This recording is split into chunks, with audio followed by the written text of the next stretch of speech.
اللهم صل على سيدنا محمد يا رب صل وسلم دائما ابدا على حبيبي. تو رائٹس کی جہاں بات ہوتی ہے میرے بھائی, انسانی حقوق کی بات ہوتی ہے, تو سب سے پہلے رائٹس میں کس کا حق ہے؟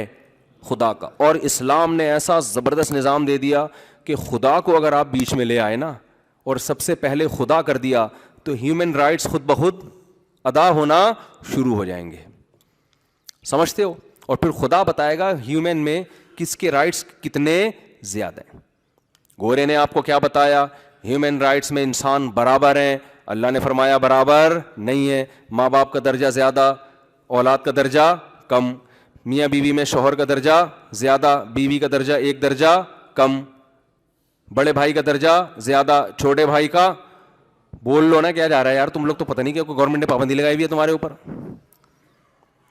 ابھی سیاست پہ کوئی تبصرہ چھیڑنے تو دیکھو, کوئی جے یو آئی کا, کوئی پی ٹی آئی کا, کوئی مسلم لیگ کا, کوئی زرداری کو سپورٹ ہے, دیکھ جنگ چھڑ جائے گی پوری. تو اللہ میاں نے کیا کہا کہ جو میں کہہ رہا ہوں نا, جو رائٹس میں نے دیے ہیں ان سے آگے نکلنے کی آپ کو چندہ ضرورت بولو نہیں. گوروں کے ہاں کوئی مر گیا, وراثت کہتے ہیں گورنمنٹ کی مرضی, جیسے چاہے تقسیم کرے, جو قانون بنا دے. اللہ کہتے ہیں بالکل نہیں. یوصیکم اللہ فی اولادکم, تم مر جاؤ گے, اللہ نے تمہاری اولاد کے حصے خود متعین کر دیے ہیں, اس میں گورنمنٹ سے پوچھنے کی چندہ ضرورت نہیں ہے. گورنمنٹ اگر فیصلہ کرے گی کالعدم, ناجائز. ہم جب یورپ امریکہ جاتے ہیں لوگ ہم سے سوال پوچھتے ہیں, بھائی اگر ہم مر گئے تو گورنمنٹ تو اٹھا کے یہ فلاں کو دے دے گی, فلاں کو دے دے گی, ہم کیا کریں؟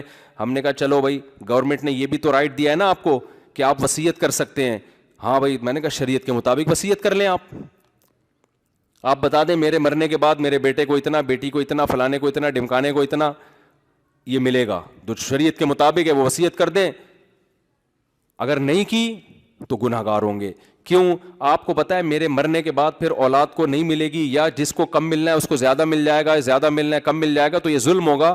تو اس ظلم سے بچنے کے لیے آپ پر فرض ہے کہ ملکی قانون بھی نہ ٹوٹے, آپ کیا کر دیں؟ وصیت کر دیں. بعض دفعہ وصیت نہیں کی ہوتی یا یہ وصیت کر دی ہوتی ہے سب کو برابر ملے, یہ بھی بہت ہوتا ہے. اب بیٹے کا حصہ بن رہا ہے 1 کروڑ, بیٹی کا بن رہا ہے اسلامی روح سے 50 لاکھ. اب وہاں کیا ہوتا ہے, بیٹی کہتی ہے جب میرا بھی 1 کروڑ, اس کا بھی 1 کروڑ, میرے ابا نے وصیت کی ہے اور گورنمنٹ کہتی ہے ملے گا, تو کورٹ سے بیٹی کو مل رہا ہوتا ہے 1 کروڑ. تو ہم اس کو کیا کہتے ہیں, اس میں 50 لاکھ آپ کے لیے حلال بولو نہیں ہے, چاہے اور کورٹ نے فیصلہ کیا ہو. یہ 50 لاکھ آپ کے لیے حلال کیوں؟ یوصیکم اللہ فی اولادکم, کس کو کتنا دینا ہے یہ اس میں خدائی قانون ہمارے پاس پہلے سے موجود ہے. اگر آپ یہ سمجھتے ہو خربوزہ اللہ نے پیدا کیا ہے اور یہ روٹی اللہ نے پیدا کی ہے, یہ گوشت جو ہم کھا رہے ہیں اللہ نے پیدا کیا ہے, تو اتنا تو اللہ کو حق بنتا ہے نا کہ وہ آپ کو بتا دے کہ کس کو کتنا حصہ دینا ہے. اتنی بھی لفٹ کرانے کے لیے اگر آپ تیار نہیں ہیں تو ایسے خدا کو ماننا نہ ماننا برابر. پھر اللہ کہتے ہیں مجھے ماننے کی, جیسے انگریز کتنا مانتے ہیں, او مائی گاڈ, بس یہ اللہ کو مانتا. ان سے پوچھو گاڈ کہتا ہے شراب حرام ہے, کہہ رہا ہے یار یہ مذہبی پادریوں کی باتیں, مولویوں کی باتیں ایک طرف رکھو. او مائی گاڈ کیسی بات کر رہے ہو, پھر دوبارہ گاڈ کو لے آئے گا. اس کو بولو یہ گرل فرینڈ تمہاری انجیل میں لکھی ہوئی ہے, بائبل میں لکھا ہے گرل فرینڈ نہیں ہوتی, نکاح ہوتا ہے. کہے گا او مائی گاڈ کیسی باتیں کر رہے ہو تم. گاڈ کا تذکرہ بہت کرے گا, قانون سارے ریاست کے قانون کو یا اپنے کلچر کو فالو کرے گا. اس سے بولو بھائی یہ جو آپ نے چڈا پہنا ہوا ہے نا, ناف سے لے کے گھٹنے تک کا حصہ چھپانا کیا ہے, گاڈ کی نظر میں فرض ہے. او مائی گاڈ کیسی باتیں کر رہے ہو. تو وہ چڑیاں بھی پہن لیتے ہیں, اور وہ بھی تکلف ہے, بھی اگلی صدی میں چڈی وڈی بھی مارکیٹ سے شارٹ, جو جس حساب سے وہ ماڈرن ہوتے چلے جا رہے ہیں نا, تو لگتا نہیں ہے کہ کوئی یہ تکلف, کیونکہ سائنسی ترقی میں چڈی بھی رکاوٹ بنتی ہے. اب سائنسدان کو جب ترقی کرنی ہے تو پہلے نیکر پہنے گا پھر اتارے گا, پھر وہ کہتے ہیں یار آزاد بالکل بیٹھو جا کے بس. واللہ عالم حالات سے ایسا ہی لگ رہا ہے, کیونکہ پہلے وہ پورے کپڑے پہنتے تھے, چھوٹے ہوتے ہوتے ہوتے ہوتے یہ ترقی کی علامت سمجھی جانے لگی ہے. جتنا ترقی یافتہ ہوگا کپڑے اتنے ہی اس کے جسم سے کم. کپڑوں پہ پیسہ خوب لگ رہا ہے, کپڑا نہیں لگ رہا. حیرت کی بات یہ, ہمارے جو ماڈرن عورتیں ہیں نا, جو ماڈرن اور خواتین ہیں ان کے کپڑوں پہ, غریب کے کپڑوں پہ پیسہ کم لگتا ہے, کپڑا زیادہ لگ رہا ہوتا ہے, اور ماڈرن خواتین کے ہاں کپڑوں پہ پیسہ بہت لگ رہا ہے مگر کپڑوں پہ کپڑا نہیں لگ رہا ہوتا. کپڑا ہے ہی نہیں, پتہ نہیں پیسہ لگایا کس چیز پہ یار تم نے, سمجھ سے بالا تر ہے. تو گورے سے آپ پوچھیں گے تو گورا کہے گا او مائی گاڈ. تو قیامت کے دن جب اللہ گورے کو لے کر آئیں گے اپنی عدالت میں کہ یہ سب چیزیں میں نے بنائی تھیں, ذالک تقدیر, یہ مینجمنٹ یہ خود بخود نہیں ہو سکتی, تم نے تو نیوٹن کا قانون پڑھا تھا, گوروں نے تو, تمہارا گورے میں ہی پیدا ہوا تھا نیوٹن, اس نے کہا تھا کہ جب تک کوئی چیز کسی چیز کو حرکت نہ دی جائے وہ حرکت نہیں کر سکتی, چلتی ہوئی چیز کو روکا نہ جائے رک نہیں سکتی. تو ایک چیز کی کنڈیشن چینج نہیں ہو سکتی چینجر کے بغیر, تو کریٹر کے بغیر کریٹ کیسے ہو سکتی ہے؟ وہ نیوٹن ہی سے عبرت حاصل کر لیتے. نہیں آ رہی میرا خیال ہے بات سمجھ میں؟ تو چینجر کے بغیر اس کائنات میں چینج, تو نیوٹن ہی تمہارا جو سائنسدان تھا وہی کہہ کر گیا ہے کہ چینجر کے بغیر چینجنگ نہیں ہو سکتی. تو خود ہی کھوپڑی استعمال کر کے اگلا خود ہی نتیجہ اخذ کر لیتے کہ چینجنگ آسان ہے, وہ چینجر کے بغیر نہیں ہو سکتی. تو کریٹ ہونا یہ تو اور مشکل کام ہے, یہ کریٹر کے بغیر کیسے ہو گیا یہ؟ تو فوراً گورا جواب میں کہے گا اے اللہ میں تو تجھے مانتا ہوں, میں تو مانتا تھا گاڈ ہے, بس نام کا فرق تھا, مسلمان اس کو اللہ کہتے تھے, میں نے گاڈ کہہ دیا, تو صرف گاڈ کہنے کی وجہ سے تو مجھے جہنم میں ڈال رہا ہے. تو اللہ کہیں گے نا نا نا نا نا, بات یہ ہے کہ تو گاڈ کو ایسے مانتا تھا کہ جب تجھے بتایا گیا, تیرے پادریوں نے تجھے بتایا کہ یہ ہومو سیکسولیٹی کو خدا پسند نہیں کرتا. بائبل میں لکھا ہوا ہے کہ لوط علیہ السلام کی قوم کو اللہ نے لڑکوں سے بدفعلی کی وجہ سے اٹھا کے الٹا پٹخ دیا, یہ تورات میں بھی انجیل میں بھی, اور وہ کہتا تھا گاڈ اس سے خوش نہیں ہوتا. تو جواب میں کیا کہتا تھا؟ او مائی گاڈ, تیرا گاڈ سے بس اتنا رشتہ تھا, اس کے علاوہ تیرا کوئی رشتہ گاڈ سے نہیں. ایسے ہے جیسے آپ نے شادی کر کے بیگم کو گھر لے کر آئے اور آپ اس کو بجلی کا بل بھی دے رہے ہیں, گیس کا بل بھی دے رہے ہیں, اس کے بھائی آ رہے ہیں اس کی عزت بھی کر رہے ہیں, اس کے ابا آ رہے ہیں سسر سمجھ کے ان کو بھی رسپیکٹ دے رہے ہیں, آپ اس کو سوئٹزرلینڈ بھی لے گئے, صرف خیالی میں نہیں حقیقت میں سچی مچی میں لے گئے, آپ اس کو رسپیکٹ دے رہے ہیں, اس کے بچوں کی تربیت کر رہے ہیں, سارے حقوق ادا کر رہے ہیں. آپ جب بیگم کو ذرا سی کوئی بات کہتے ہیں تو وہ بیگم کہتی ہے او مائی ہسبینڈ, جیسے گورا کہتے ہیں او مائی گاڈ. آپ اسے کہتے ہیں آج تم اپنے ہاتھوں سے چائے بنا کے پلا دو, کہتی او مائی ہسبینڈ, کیسی باتیں کر رہے ہو آپ. پھر آپ ایک دن اسے کہتے ہیں بیگم ایسا کرو کہ آج کھانا تم بنا دو, آج ہوٹل سے نہیں آئے گا. او my husband, O my God ہی ہے نا وہ, جیسے وہ کہتے ہیں. آپ کہتے ہیں اچھا آج دسترخوان تم اٹھا لو. وہ دو آدمی ملے نا, دو آدمی, یار میں یہ ٹاپک نہ رہ جائے, میں دائیں بائیں جاتا ہوں نا ٹاپک رہ جاتا ہے. دو بندے ملے, دوست تھے پرانے, ایک نے کئی عرصے بعد ملے, ایک نے پوچھا ہاں بھائی بتا تیری شادی کے بعد زندگی کیسے گزر رہی ہے. اب اس کی گزر بڑی خراب رہی تھی, بیوی کا غلام بنا ہوا تھا یہ, لیکن یہ نہیں چاہتا تھا کہ میری بے عزتی ہو. تو اس نے کہا میں ایسے اسٹائل سے بیان کرتا ہوں کہ بات بھی صحیح ہو جائے اور میری بے عزتی بھی نہ ہو. تو اس نے اپنے دوست سے کہا یار میری تو بڑی اچھی گزر رہی ہے, صبح میں 6 بجے اٹھتا ہوں الحمدللہ, چائے چونکہ میں اپنے ہاتھ کی پیتا ہوں اس لیے میں خود بناتا ہوں, بیگم کو نہیں کہتا, اور ناشتہ بھی جو ہے نا اپنی مرضی کا مجھے چاہیے ہوتا ہے وہ بھی میں خود بناتا ہوں, اور اس کا فائدہ ہوتا ہے کہ بیگم کو کھلا دیتا ہوں تو اس سے وہ بھی شکریہ ادا کر دیتی ہے. تو اپنی ذلت چھپانا چاہ رہا ہے نا.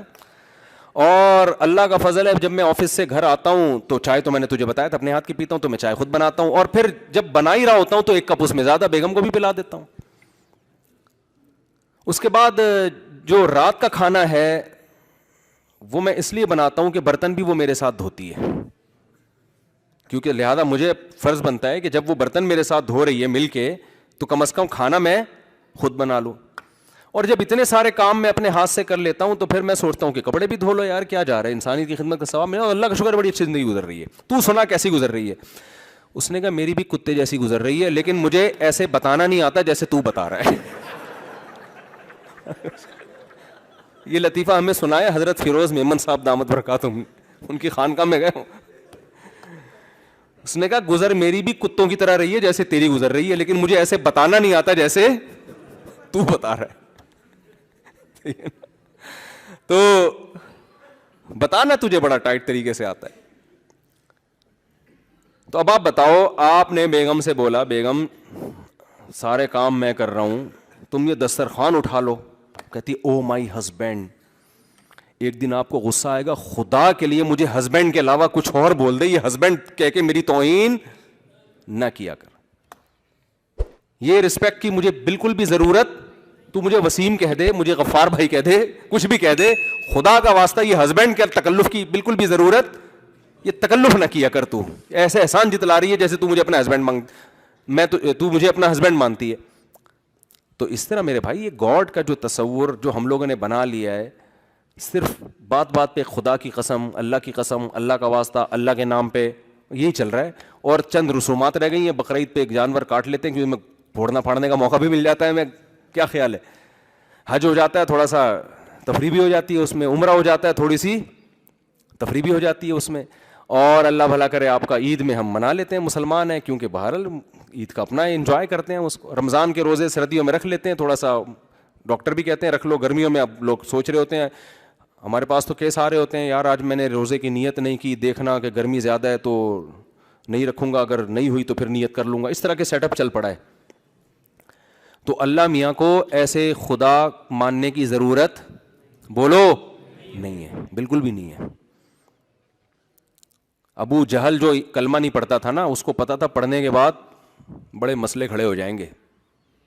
ایسا ہی نہیں ہوگا کہ اگر ابو جہل اس دور میں پیدا ہوتا, کہتا یار میں خام خامے میں نے بلا وجہ کلمے کا انکار کیا, یار پڑھ لیتا, کیا جا رہا تھا, 1400 سال سے گالیاں پڑھ رہی ہیں مجھے. اس کو پتا تھا بھائی ماننے کا مطلب کیا ہے, پھر اللہ کی بھی ماننی پڑے گی. سمجھتے ہیں کہ نہیں سمجھتے ہیں؟ تو اللہ تعالیٰ نے جو احکام دیے ہیں میرے بھائی, جب آپ مانتے ہو تو ان احکام کو فالو کرنا پڑے گا. نہیں کرو گے دنیا میں کچھ بھی نہیں ہوتا, سارا دھوکہ یہاں سے ہوتا ہے. کیونکہ ہم دیکھتے ہیں کہ جو بے نمازی ہے اس کو بھی اتنی روٹیاں ملتی ہیں, جو نمازی ہے اس کو بھی اتنی روٹیاں ملتی ہیں, جو داڑھی جس نے رکھ لی وہ بھی ویسے ہی ہے, بغیر داڑھی کے بھی ویسے ہی ہے, اور بلکہ وہ تھوڑا زیادہ پڑھا لکھا کہلاتا ہے. اور جناب جس نے سود سے بچ گیا, سودی بینک میں جاب چھوڑ دی, وہ زیادہ ٹینشن میں آیا ہوا ہوتا ہے. جو بینک کا مینیجر بنا ہوا ہے وہ نوٹ چھاپ رہا ہوتا ہے بیٹھ کے. اور جناب اللہ بھلا کرے آپ کا جو بہن کی وراثت دے دیتا ہے وہ تو ٹینشن میں آتا ہے, جو کھا جاتا ہے آج ان کے مزے ہیں. کیا خیال ہے؟ تو کوئی آسمان نہیں. لوط علیہ السلام کا واقعہ, وہ اللہ نے لڑکوں سے بدفعلی کی وجہ سے پوری قوم کو پٹک دیا. ہم تو دیکھ رہے ہیں اب تو قانون پاس ہو رہے ہیں دنیا میں, اس کو لیگل قرار دیا جا رہا ہے. نہ آسمان پھٹ رہا ہے نہ زمین پھٹ رہی ہے, کچھ بھی نہیں ہو رہا. پتہ نہیں ہے مولویوں کی بنائی ہوئی باتیں ہیں. اور اساطیر الاولین, مشرکین کہتے تھے پرانے لوگوں کے نصیحت کرنے کے لیے قصے کہانیاں ہیں, کیونکہ موٹیویشن کے لیے کچھ نہ کچھ تو قصے چاہیے نا سنانے. تو یہ سنا دیتے ہیں, محمد صلی اللہ علیہ وسلم کچھ واقعات سنا دیتے ہیں کہ ایسا ہوا تھا, ونس اپون اے ٹائم ایسا ہوا تھا. تو پرانے قصے ہیں, کوئی کچھ بھی نہیں ہے. ان ہی الا حیاتنا الدنیا, صرف یہ ہماری دنیا کی زندگی ہے. نموت و نحیا, ایک نیچرل پروسیس ہے, ہم پیدا بھی ہوتے ہیں مرتے بھی ہیں. ہم بھی پیدا ہو گئے, جہاں اتنے لوگ ہو رہے تھے تو ہم بھی مارکیٹ میں آ گئے, ٹھیک ہے نا. تو سب کی ماں کی چھاتیوں میں دودھ پیدا ہوتا ہے, ہماری ماں کی چھاتیوں میں بھی ہو گیا. سب کو بچپن میں ماں کی ممتا ملتی ہے, ہمیں بھی مل گئی. سب کا آسمان سے بارشیں جب برستی ہیں تو سب پیتے ہیں پانی, ہم بھی پی لیتے ہیں. خربوزے پیدا ہوتے ہیں تو وہ آج سے تھوڑی ہو رہے ہیں. کوئی یہ خربوزے پہ پورا مفتی صاحب نے آدھا گھنٹہ بیان کر دیا, یہ کیا بات ہوئی بھائی؟ کوئی خربوزہ پہلی دفعہ تھوڑی پیدا ہوا ہے, آج ہمیشہ سے پیدا ہو رہا ہے. کھا رہے ہیں خربوزے کے, وہ بھی بنتا ہے, اس کی فروٹ چاٹ بھی بنتا ہے, انار بھی بنتا ہے, سبزیاں بھی ہوتی ہیں, کھا رہے ہیں پی رہے ہیں. یہ کیا ان ہی الا حیاتنا الدنیا نموت و نحیا, مرتے بھی ہیں زندہ بھی ہوتے ہیں. تو ایک دن آئے گا ہم 50 سال کے, 60 سال کے اور 70 80 85 سال کے ہو کے بالآخر انتقال کر جائیں گے. تو ایک دن مر جائیں گے تو قبر میں دفنا دیے جائیں گے, پھر کیڑے آ کے لاش کو کھا کے ختم کر دیں گے. مولویوں کی باتیں, فرشتہ آتا ہے پوچھتا ہے من ربک, تمہارا رب کون ہے؟ نہ فرشتہ کسی نے دیکھا, نہ کوئی جو ہے وہ سوالات کبھی قبر کھول کے ہمیں نظر آئے کہ اندر ہو کیا رہا ہے, نہ ہمیں کبھی قبر میں آگ نظر آئی کہ جہنم کے گڑھوں میں سے گڑھا ہے, نہ کبھی قبر میں ہمیں کوئی باغ نظر آیا کہ جنت کے باغات میں سے ایک باغ ہے. سب بنائی ہوئی باتیں ہیں, قصے ہیں, کہانیاں ہیں. خربوزے کھاؤ اور موج مستی کرو اور زندگی گزار کے پتلی گلی سے نکل جاؤ. نہیں آ رہی بات میرا خیال ہے. تو یہ لائف اسٹائل ہے آج کس کا؟ ہاں کبھی کبھار ٹوپی پہن لیتا ہے کیونکہ کلچر ہے ہمارا, اسلام کلچر کا حصہ ہے نا. جیسے 25 دسمبر کو جتنے بھی کرسچن ہیں نا, چاہے وہ کرسچینٹی کو نہیں مانتے ہوں, لیکن وہ میجورٹی ان میں چرچ چلی جاتی ہے کہ یار باپ دادا سے ایک چیز چلی آ رہی ہے کہ 25 دسمبر کو تو چرچ میں چلے جاؤ نا. تو ایسے ہی مسلمان کہتا ہے بھائی کوئی بھی نماز نہ پڑھو, جمعے کو تو تھوڑا نہا دھو لیا کرو, اس بہانے آدمی تھوڑا سا نہا دھو لیتا ہے. کیا خیال ہے؟ ٹوپی پہن لیا کرو, تھوڑا مسلمان لگتا ہے دیکھنے میں, سمجھ میں آ رہی ہے, اور ختنے بھی کرا لیتے ہیں. اور یار مر گئے تو جنازہ پڑھوا لو, ہر ایک قوم کا مرنے کا ایک خاص طریقہ ہوتا ہے. ہم تھوڑا چونکہ مسلم ٹائپ کے اور ذرا پروٹوکول کے ساتھ دفن ہو جاتا ہے. جنازہ ونازہ اگر بالفرض بخشش ہونی ہوئی تو ہو جائے گی, نہیں ہوئی تو کیڑے ویڑے کھا کے کیا کر دیں گے بھائی. اس کا بھی امکان ہے نا, ایسا نہ ہو کہ واقعی سچی مچی کا قبر کا عذاب ہی نکلے. تو تھوڑا سا سیف سائڈ بھی رکھی ہوئی ہے مسلمان نے, تھوڑا سا کیا رکھا ہوا ہے یار, ایک تھوڑا سا اپنے لیے رکھو تھوڑا بہت. تبھی مسجد میں آ کے کبھی چندے کے باکس میں تھوڑے سے پیسے ڈال دیتے ہیں. یار بالفرض اگر یہ سب سچ نکلا تو میں تو چوڑے میں آ جاؤں گا, یہی ہوتا ہے نا. تو یار تھوڑا بہت تو یار ایک کنواں کھدوا دو یار, ایک پنکھا لگا دو ابا کے نام کا, شاید ابا ٹینشن میں ہو وہاں پہ, تو ہو سکتا ہے پنکھا لگانے سے شاید کچھ ہو جائے, نہیں تو کیڑے نے کھا کے ختم کر دیا تو گریبی. یہ کانسیپٹ مسلمان کا اس وقت بولو نا چل رہا ہے. یہ وہ تصور نہیں ہے جس کی بیس پر آپ اپنی لائف کو بالکل تبدیل کر لو. اس میں آپ ٹرائل بیسس پہ تھوڑا تھوڑا اسلام کو فالو کرو گے کہ بالفرض اگر جنت جہنم سچی مچی میں نکل آئی تو کچھ بخشش کے تھوڑے بہت چانسز ہمارے پاس ہونے چاہیے. لیکن جب یہ تردد اور شک ہوگا تو انسان بڑی قربانی نہیں دے سکتا, وہ کلچر سے نہیں ٹکر لے سکتا, وہ جان نہیں دے سکتا, وہ کلچر کے مخالف, وہ خاندان کی مخالفت بولو نہیں کر سکتا. وہ بلال حبشی کی طرح ایسا نہیں کر سکتا کہ پوری قوم کو چھوڑ دے, غلام ہو اور ان کے سینے پہ گرم پتھر رکھے جا رہے ہوں اور وہاں بھی احد احد کا وہ نعرہ لگا رہے ہو. ایسا نہیں ہو سکتا. تو بھائی ایک طرف ہو جاؤ, یا تو پورے مسلم بن جاؤ یا پورے ادھر کو ہو جاؤ آپ. اگر آخرت نہیں ہے تو یہ ٹوپی پہننے کے تکلف کی بھی ضرورت نہیں ہے, یہ جمعے کی نماز پڑھنے کے تکلف کی بھی ضرورت بولو نا نہیں ہے.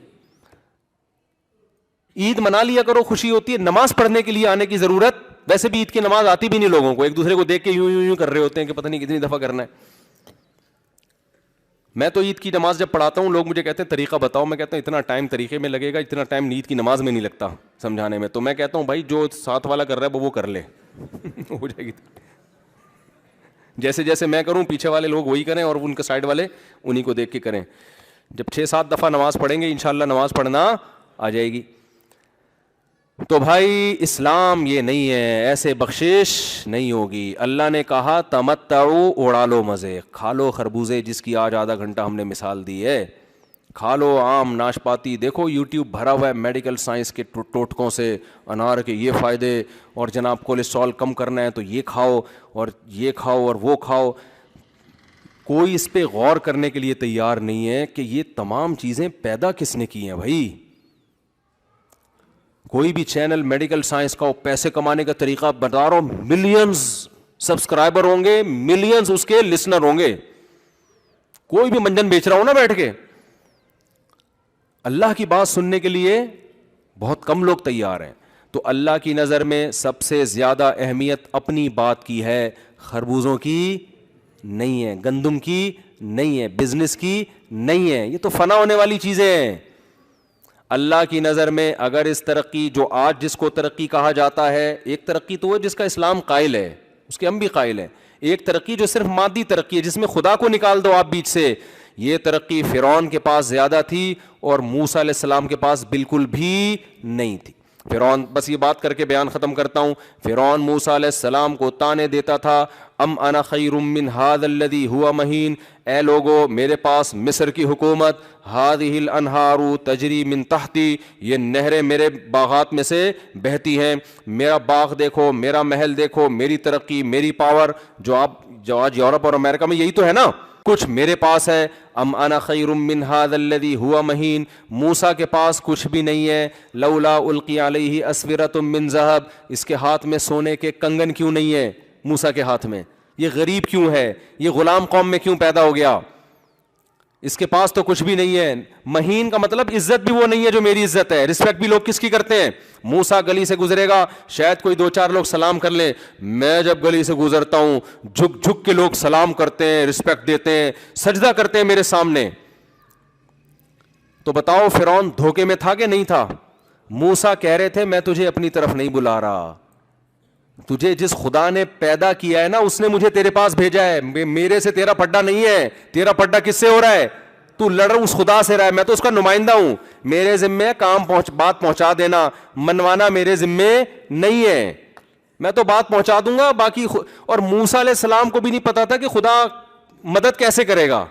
اللہ میاں موسیٰ علیہ السلام سے کہتے رہے کہ بس پیغام دیتے رہو, تو موسیٰ علیہ السلام بھی پریشان کہ پیغام دوں گا رزلٹ کیا نکلے گا, کیسے نکلے گا. اللہ نے کہا یہ آپ کا مسئلہ نہیں ہے, یہ کس کا ہے, یہ میرا مسئلہ ہے. تبھی تو بنی اسرائیل موسیٰ علیہ السلام کے پاس آئے اور کہنے لگے یا موسیٰ اوذینا من قبل ان تأتینا ومن بعد ما جئتنا, اے موسیٰ تیرے آنے سے پہلے بھی ہم مصیبت میں تھے اور تیرے آنے کے بعد مصیبت کم ہونے کے بجائے بڑھ گئی ہے, کم نہیں ہو رہی. تو کوئی فائدہ تو ہو نہیں رہا تیرے آنے کا. تو موسیٰ علیہ السلام نے جواب میں یہ تھوڑی کہا کہ ایکچولی ابھی ایسا ہونے والا ہے کہ فرعون جو ہے نا وہ ٹھیک ہے, اس کا روب ہے, طاقت ہے, دبدبہ ہے, لیکن میری ریسرچ ہے, ایک تحقیق ہے میری ریسرچ ہے. میں نے ماہرین کو بلایا ہے, ماہرین معیشت بھی آئے ہیں, وہ بھی کہہ رہے ہیں بھی معاشی بحران آنے والا ہے مصر میں, اور محکمہ موسمیات والے کہہ رہے ہیں, جو بھی سائنسدان تھے انہوں نے کہا بارشیں بند ہونے والی ہے, یہ ہونے والا ہے, پھر یوں ہوگا کہ ہم مصر سے نکلیں گے, پھر فرعون ہمارے پیچھے آئے گا, پھر راستہ بند ہوگا, پھر ہم دریا پار کریں گے تو دریا دو حصوں میں ڈیوائڈ ہو جائے گا, فرعون وہاں غرق ہو جائے گا. موسیٰ کو کچھ بھی معلوم نہیں تھا, ان کو یہ تھا کہ یا قوم استعینوا باللہ, اے میری قوم جس خدا نے ہمیں اس کام پہ لگایا ہے مدد اسی سے طلب کرو. کیسے کرے گا یہ ہمارا مسئلہ نہیں ہے. جو خدا ماں کی چھاتیوں میں بچہ پیدا ہوتے ہی دودھ پیدا کر دیتا ہے وہ سب کچھ کر سکتا ہے. وہ جب تمہیں نجات دینا چاہے گا کیسے دے گا وہ بتا دے, پھر یہ غیب تھوڑی رہا. آج جو آدمی گناہ کرتا ہے نا وہ یہ سمجھتا ہے کہ مجھے کوئی نقصان نہیں ہو رہا. او بھائی اگر نقصان نظر آنا شروع ہو جائے پھر تو گورے بھی چھوڑ دیں, پھر تو ہندو بھی گرل فرینڈ بنانا چھوڑ دیں. نقصان خدا جب دکھائے گا تو آزمائش کا ٹائم ختم ہو جائے گا. یہ تو جب تک مہلت دی جا رہی ہے جب تک نظر نہیں آ رہا. جب فرعون کو جب تک نظر نہیں آیا بڑی مہلت دی اللہ نے, آخر ٹائم تک مہلت دی, دریا کے پاس بنی اسرائیل کو لا کے روک لیا, پھر فرعون کو مہلت دی, اب بھی مہلت ہے. فرعون طاقت کے نشے میں, اس نے کہا آگے دریا ہے پیچھے میں ہوں, اب تو ان سب کو پکڑ کے ماریں گے ہم, ایسی طاقت کے نشے میں. پھر کیا ہوا, کتنے عرصہ موسیٰ علیہ السلام سمجھاتے رہے نا, اس کی کھوپڑی میں بات نہیں ہے. وہ گراؤنڈ ریالٹی کو دیکھ رہا تھا. یار ریالٹی تو یہی ہے کہ پاور میرے پاس ہے, حکومت میرے پاس ہے, پیسہ میرے پاس ہے, فوج میری مضبوط, اور یہ لوگ تو ڈر کے اب بھاگ رہے ہیں. یہ تو بھاگنے والی قوم کبھی بھی لڑ نہیں سکتی, نہ ان کے پاس اسلحہ ہے, اور بھاگ کے آگے دریا ہے, تو دریا میں یا تو مریں گے یا ہم گرفتار کریں گے. اب تو فتح ہی فتح ہے. وہ یہ نہیں دیکھ رہا تھا کہ بھائی تیرا پھڈا موسیٰ سے نہیں ہے, تیرا پھڈا کس سے ہے, خدا سے ہے. تو یہ جو ظاہر پرست دنیا پرست لوگ ہیں نا, یہ زمینی نقشوں کو دیکھ کے دھوکے میں آتے ہیں, اور عقل مند انسان نقشے بنانے والے کو دیکھتا ہے کہ بنانے والا کون ہے, خدا ہے, وہ ان نقشوں کا محتاج نہیں ہے. پھر کیا ہوا ہے آگے, جب دریا حصوں میں تقسیم ہوا ہے تو کتنا بڑا معجزہ اس نے اپنی آنکھوں سے دیکھا فرعون نے. اس وقت اس کو عقل آ جانی چاہیے تھی. بھائی یہ زمین کبھی ایسے دریا ہم نے پھٹتے ہوئے نہیں دیکھا, یہ تو کچھ خدا کی طاقت ان کے ساتھ ہے. لیکن آپ جب عقل خواہش میں پڑتی ہے نا, انسان کی طاقت کے نشے میں ہوتا ہے, تو خدائی کمالات, خدائی طاقتیں سب ایک طرف رہ جاتی ہیں, پھر نہیں سمجھ میں آتا انسان کے. تو ادھر موسیٰ علیہ السلام پار ہوئے, اس بے وقوف کو اتنی عقل نہیں تھی کہ یہ تیرے سامنے کھلا ہے, حالانکہ آج تک دریا کبھی ایسے دو حصوں میں تقسیم نہیں ہوا. یہ ان کے ساتھ ہے, یہ تیرے ساتھ کیسے ہوگا, اور گھوڑے ڈال دیے. اللہ نے آخری مہلت دی اس کو کہ اب بھی سدھر جا. لیکن سدھرنے کا مطلب پتہ کیا تھا, کہ آج سے موسیٰ بڑے ہیں, میں کیا ہوں, چھوٹا ہوں, اس لیے نہیں سدھر رہا تھا. ورنہ فرعون کے لیے کوئی مشکل نہیں تھا. فرعون کہتا ٹھیک ہے موسیٰ اللہ کے پیغمبر ہے, میں مانتا ہوں اللہ کو, حکومت میری رہے گی, ریاست کس کی رہے گی, میری رہے گی, اور بنی اسرائیل غلام بن کے رہیں گے, اور پھر بھی میرا ہی لا چلے گا. فرعون کو پتا تھا کہ بھائی میں نے اگر مان لیا نا موسیٰ پیغمبر ہیں, تو پھر قوم کہے گی جب یہ اللہ کے نمائندے ہیں تو اللہ جو بات کہے گا وہ صحیح ہوگی, تیری پالیسیاں غلط ہو سکتی ہیں, اللہ کی غلط نہیں ہو سکتی, تو پھر ان کا سکہ چلے گا. یہ پرابلم تھی فرعون کو, ورنہ ماننے میں کیا جا رہا تھا بھائی. وہ بھی کہتا تھا او مائی گاڈ, کتنا ٹائم لگتا ہے اس کو کہنے میں, اور ہو سکتا ہے کہہ دیا اس نے او مائی گاڈ یہ کیا ہو رہا ہے. اس کو پتا تھا ماننے کا مطلب وہ نہیں ہے جو 15ویں صدی کے مسلمان مانتے ہیں. ماننے کا مطلب پھر یہ بڑے میں چھوٹا, تو یہ بڑا مسئلہ ہے. اور ہمارے لبرل طبقے کے ساتھ بھی مسئلہ یہی ہے, یہ کورٹ کو مانتے ہیں, وکلا کو مانتے ہیں, ریاست کو مانتے ہیں, اسلام کو کیوں نہیں مانتے؟ اسلام کو مانیں گے تو مولوی کو ماننا پڑے گا ان کو, پھر مولوی سے فتویٰ لینا پڑے گا, اس سے جان چھڑاتے ہیں. یار یہ میٹرک پاس ہوتے نہیں ہیں اور پی ایچ ڈی کو یہ بتائیں گے کہ حلال کیا ہے حرام کیا ہے. نہیں آ رہی سمجھ میں یار. اب کتنے لوگ عدالت سے طلاق کا کورٹ سے خلا لے کر آتے ہیں, ہم ان کو کہتے ہیں یہ خلا نہیں ہے, خدا نے قرآن میں طلاق کا حق مرد کو دیا ہے, عورت کو نہیں دیا, کورٹ کو نہیں, سوائے چند کنڈیشن کے. نارملی کورٹ سے خلا نہیں ہوتا. عدالت جج اپنی بیوی کو ڈیورس دے سکتا ہے, ریاست کسی انسان کی بیوی کو طلاق نہیں دے سکتی. یہ ریاست کا حق نہیں ہے, انسان کے بنیادی حقوق میں سے ہے کہ جس کی بیوی ہے طلاق وہی دے سکتا ہے اس کو. تو یہ جو لبرل وکلائیں کہتے ہیں یار یہ مولوی کب سے آنے لگے ہیں عدالتوں میں, آپ فتویٰ دو نا کورٹ کے خلاف. بعض علماء نے فتویٰ دیا, وہ کورٹ نے ان کو جیل بھیج دیا. دارالعلوم کرنگی کے مفتی صاحب نے فتویٰ دیا کہ یہ کورٹ کا خلا کالعدم ہے, تو کورٹ نے توہین کورٹ کے کیس میں کیا کر دیا, ان کو جیل کر دی. سمجھ میں آ رہی ہے بات کہ نہیں آ رہی؟ یہ تو اب چونکہ اتنے علماء اس کے خلاف بول رہے ہیں, یا میں نے اتنی دفعہ بول دیا ہے کہ وہ کس کس کو جیل بھیجیں گے, لیکن ہم عوام سے کہتے ہیں, اور میں تو کہتا ہوں یار بھیجو ایک دفعہ مجھے بھی جیل. میں جب جیل جاؤں گا پبلک پوچھے گی مفتی طارق مسعود مارکیٹ سے شارٹ چل رہے ہیں, کہاں ہیں بھائی, جیل گئے ہیں, کیوں گئے ہیں؟ انہوں نے کہہ دیا تھا یہ عدالت کا خلا کالعدم ہے. تو بات اٹھے گی تو نا, پھیلے گی تو دنیا میں. سمجھ میں آ رہی ہے بات کہ نہیں آ رہی ہے؟ وہ پھیل ہی جائے, اس بہانے ہو سکتا ہے اخباروں کی زینت بن جائے کہ یار یہ فتویٰ, تو لوگ بولیں گے یہ ہوا ہی ہے, واقعی کیا کالعدم ہے. تو اسلامی نظریاتی کونسل بھی اس پہ خاموش ہے. تو آپ سمجھیں جلدی سے, بس بات کو میں واقعی سچی مچی میں سمیٹ رہا ہوں. تو یہ جو نہیں مانتے اسلام کو مانا, تو مولوی کو بھی کیا کرے گا بیچ میں لانا. اب مولوی میں بہت ساری قسموں کے آڑے ترچے مولوی بھی ہیں, نالائق بھی ہیں, حق پرست بھی ہیں, جیسے ڈاکٹروں میں ہوتے ہیں, حکیموں میں, ہر طرح کے ہوتے ہیں, تو مولویوں میں بھی. تو ان کو صحیح والے نظر نہیں آتے, 2 نمبر ان کو نظر آتے ہیں. پھر وہ کہتے ہیں وہ مولانا یہ کر رہا ہے, وہ بھائی دنیا میں صرف یہی تو نہیں ہے نا, آپ جاؤ بڑے بڑے مدرسے ہیں, بڑے بڑے اسکالرز ہیں, آپ ان کے پاس جاؤ. تو خیر میں آپ سے عرض کر رہا تھا, جیسے فرعون کو توہین محسوس ہو رہی تھی کہ میری قوم کا ایک آدمی جو میرے محل میں پلا بڑا, آج وہ مجھے کیسے نصیحت کر رہا ہے, میں نے اگر مان لیا تو میں چھوٹا یہ بڑا. تو میں نہیں مانتا, کیونکہ میں قانون میرا ہی چلے گا, سکہ میرا ہی چلے گا. تو اتنا کچھ دیکھنے کے بعد بھی یہ نہیں, اس کو پتہ ہے کیا علاج تھا فرعون کے پاس؟ ایک چیز سوچتا نا تو عقل آ جاتی, وہ سوچ نہیں رہا تھا, وہ یہ دیکھ رہا تھا میری حکومت, میرا پیسہ میں کیسے چھوڑ دوں. آج جو بینک میں جو سودی بینک میں جاب کر رہا ہے وہ کہتا ہے میں کیسے چھوڑ دوں اتنا پیسہ. جو شراب پی رہا ہے وہ کہہ رہا ہے کیسے چھوڑ دوں اتنے مزے. جو انٹرنیٹ پہ فحش فلمیں دیکھ رہا ہے وہ کہہ رہا ہے کیسے چھوڑ دوں ایسے مزے. یہی ہوتا ہے نا, جو زنا کر رہا ہے یار کیسے چھوڑ دوں فری پھوکٹ کے ایسے مزے. جس نے گرل فرینڈ رکھی ہوئی یار کیسے چھوڑ دوں ایسے مزے میں. بہن سے بات کرو وہ مزہ ہی نہیں ہے, ماں سے بات کرو مزہ ہی نہیں ہے, لڑکی کا فون آ جائے ایک دم جذبات مشتعل ہو جاتے ہیں, گھنٹوں گھنٹوں لگے رہتے ہیں بات چیت میں, تو مزہ ہی نہیں ہے نا سارا مسئلہ. تو فرعون بھی تو یہ سوچ رہا تھا یار سارے مزے خراب ہو جائیں گے, سر پہ میرے ٹوپی آ جائے گی, مسجد میں صف میں کھڑا ہوں گا, فرعون نماز پڑھ رہا ہے, موسیٰ علیہ السلام نماز پڑھا رہے ہیں اس کو, ہے بھائی یہی ہوگا نا. کیا خیال ہے بھائی؟ موسیٰ علیہ السلام کہہ رہے چل بھائی حج پہ چل, فرعون حج پہ جا رہا ہے احرام باندھ کے, فرعون کے سارے مزے کیا ہو گئے بولو, خراب ہو گئے. ایک چیز فرعون اس وقت سوچ لیتا نا, وہ یہ سوچ لیتا کہ یہ مزے تو ویسے ہی ختم ہو جانے بھائی, تھوڑے دنوں میں, ہمیشہ کے لیے تھوڑی ہیں. کیا خیال ہے 10 سال رہیں گے, 20 سال رہیں گے, 30 سال رہیں گے, اگر ابھی نہیں مرا, اس دریا میں نہیں ہلاک ہوا, اللہ نے ابھی بھی مہلت دے دی, تو کب تک؟ ہم سے پہلے بڑے بڑے فنٹر آئے ہیں, وہ دنیا سے چلے گئے. مجھے بتاؤ جو فوج فلمیں دیکھ رہے ہیں انٹرنیٹ پہ, کب تک دیکھے گا میرے بھائی؟ ایک دن چھوڑنے پڑیں گے, کیونکہ آپ کے اندر جذبات ہی ختم ہو جائیں گے, پتھر بن جاؤ گے بڑھاپے میں. وہ ڈاکٹر کہتے ہیں نا ٹیسٹوسٹیرون لیول جو ہوتا ہے نا مرد میں, وہ عمر کے ساتھ ساتھ کیا ہوتا ہے, جس کی وجہ سے مردانہ جذبات ہوتے ہیں, وہ ایج بڑھنے کے ساتھ ساتھ جیسے جیسے عمر بڑھتی ہے, ٹیسٹوسٹیرون جو لیول ہے وہ آہستہ آہستہ عمر کے ساتھ ساتھ کیا ہوتا ہے نیچے, وہ جذبات کیا ہونا شروع ہو جاتے ہیں کم. مفتی طارق مسعود صاحب کے بیانات سننے کے لیے youtube.com/مفتی طارق مسعود کو سبسکرائب کریں, اور اگر آپ لائیو ویڈیو کو کبھی بھی مس نہیں کرنا چاہتے ہیں تو سبسکرائب کرنے کے بعد بیل آئیکن پہ کلک کرنا مت بھولیں.